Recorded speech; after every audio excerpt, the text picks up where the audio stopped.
Guys, and what's going on? Welcome back to an all new Cold Culture automotive video. Today we are finally getting rid of that backup sound and the fake engine noise on my dad's Powerboost. I already put it in on Tommy's just so I know how to do it, but let's just jump into it and see what he thinks. Okay, so let's see the sounds that we're talking about here. So the speaker's right up front,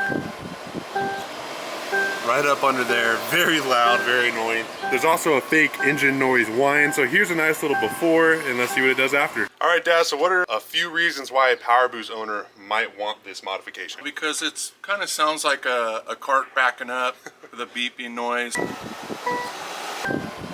But it doesn't really annoy me as much as Tommy. The only downside is that by getting rid of that, and if you're in a crowded area like at a park or something, backing up, you might want to put your car into sport mode, because that way there, the kids and stuff can hear you backing up. I coach softball. I drive through the school and kids don't even see me because they didn't hear me. That's the kind of the downside of the electric part of it. So when you're in those areas, you probably want to go in the sport mode.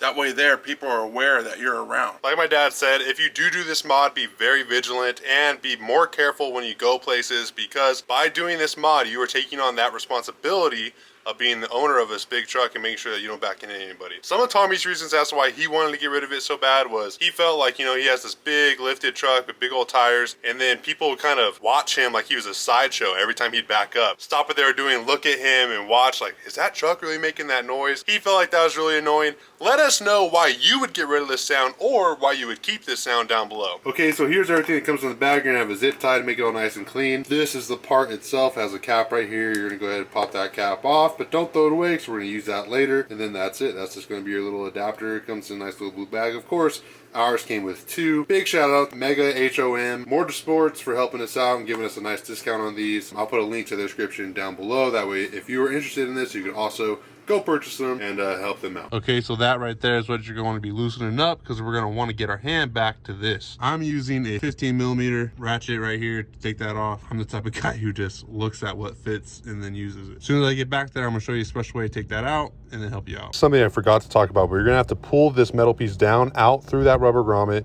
in a way that way you can actually get to the speaker. As you're down there, you'll know what I'm talking about.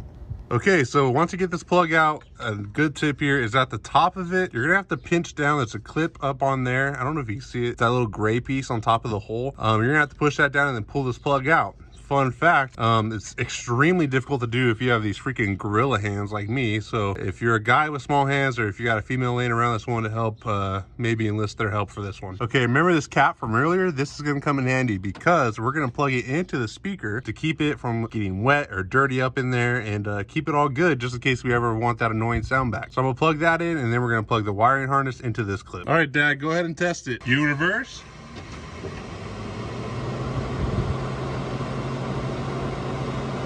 Okay, go ahead and stop. Okay, so this is when the zip tie comes in handy. I put the skinny piece through this hole and brought it out through here. This big piece is kind of harder to bend. The end of this is easier to bend. That's why I do that. I make the loop, and then I'm just going to go ahead, put this through and tie it to the frame. That way it doesn't go nowhere.